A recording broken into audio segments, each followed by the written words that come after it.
आप द्रौपदी स्वयंवर का प्रसंग लीजिए। द्रौपदी स्वयंवर के अवसर पर सब आए थे, वहां पर भी धनुष रखा गया था, लेकिन उस स्वयंवर का एक नियम जिसकी घोषणा धृष्टद्युम्न ने की थी कि द्रौपदी उसी को वरमाला पहनाएगी जो व्यक्ति तराजू में खड़ा रहकर और नीचे पानी में प्रतिबिंब को देखकर ऊपर चक्र पर घूमने वाली जो मछली है उसका वेदन कर सके, उसको वरमाला मिलेगी। तो इस सभा में तो कौरव भी गए थे, दुशासन भी था उसमें, दुर्योधन भी था और भी कौरव थे। उन लोगों ने प्रयत्न भी किया, सब नहीं कर सके, निष्फलता सबको प्राप्त हुई थी। और उस समय ब्राह्मण के वेश में यह 5 पांडव वहां थे और कोई तो उनको पहचान नहीं सका था, लेकिन भगवान श्री कृष्ण पहचान गए थे और उन्होंने बलराम को भी कहा था, देखो बलराम 5 पांडव आएंगे, अभी अर्जुन आ जाएगा और वह इस कार्य को पार करके रहेगा। श्री कृष्ण को पता चल गया था। और हम देखते हैं कि जब वहां पर महाभारत में यह जो वर्णन है पूरा द्रौपदी स्वयंवर का, उसमें पांडवों के लिए एक बहुत अद्भुत शब्द का प्रयोग किया है, भस्मावृत अंगान्य, भस्मावृत अंगाः। जैसे भस्म से आवृत अंगार होता है, अग्नि होता है, तो बाहर नहीं दिखता है लेकिन वो अग्नि होता है। इस तरह से ब्राह्मण के वेश में थे, भस्म लगाकर आए थे, लेकिन भस्मावृत अंगारः थे। उनके अंग अंग भस्म से आवृत थे, लेकिन अंदर एक अग्नि थी, एक ज्योति थी। ऐसे पांडव थे। और ऐसे समय में अर्जुन ने मत्स्य वेद किया।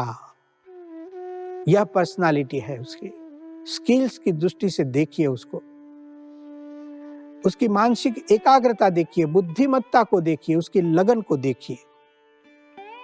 अर्जुन का दूसरा एक गुण है, वह संवेदनशील है। भगवान स्वामीनारायण ने अपने वचनामृतों में, अपने उपदेशों में अर्जुन के लिए एक शब्द प्रयोग किया है उसके गुण के लिए, कि अर्जुन बड़े दयालु थे। शूरवीर होना बहुत बड़ी बात है, लेकिन शूरवीरता के साथ दयालु होना यह उससे बड़ी बात है। दयालु व्यक्ति जब शूरवीर बनता है तब ही उसकी शूरवीरता का योग्य उपयोग होता है। अर्जुन दयालु थे। इतना ही नहीं, अर्जुन के जीवन का और एक सद्गुण, इसलिए हमारे आदर्श हैं, इसलिए आइडियल है और इसलिए अर्जुन की बात करते हैं, इसलिए गीता पढ़ाई जाती है। अर्जुन आदर्श शिष्य थे, आदर्श शिष्य, जीवन भर सीखने के लिए तैयार थे।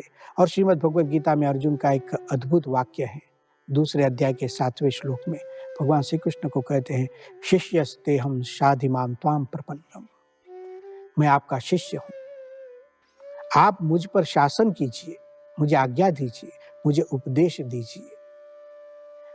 एक शिष्यत्व के लिए तैयार है, नम्रता अर्जुन के जीवन में दिखाई देती है।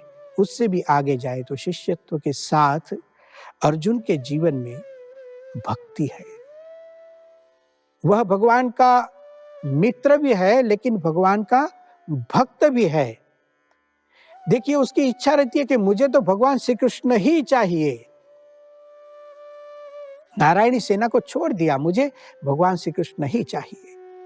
उसकी भक्ति, उनकी प्रसन्नता, भगवान का आश्रय, उसकी विशेषता अर्जुन समझता है कि यदि भगवान श्री कृष्ण मेरे पास है तो सब कुछ मेरे पास है, और उनके आश्रय में, उनकी गोद में मैं रहता हूं तो मैं सुरक्षित हूं, मैं आनंदित हूं। यह सब अर्जुन के गुण हैं। भगवान के आश्रय को जानता है, तभी तो रणांगण में भगवान को साथ में लेकर आया, अपने मार्गदर्शक के रूप में, प्रिय मित्र के रूप में, अपने उपास्य के रूप में, भगवान के रूप में। तो अर्जुन की यह सब विशेषताएं हैं। ऐसा अर्जुन अब कौरवों की सेना को व्यवस्थित देखकर भगवान श्री कृष्ण को कुछ कहता है।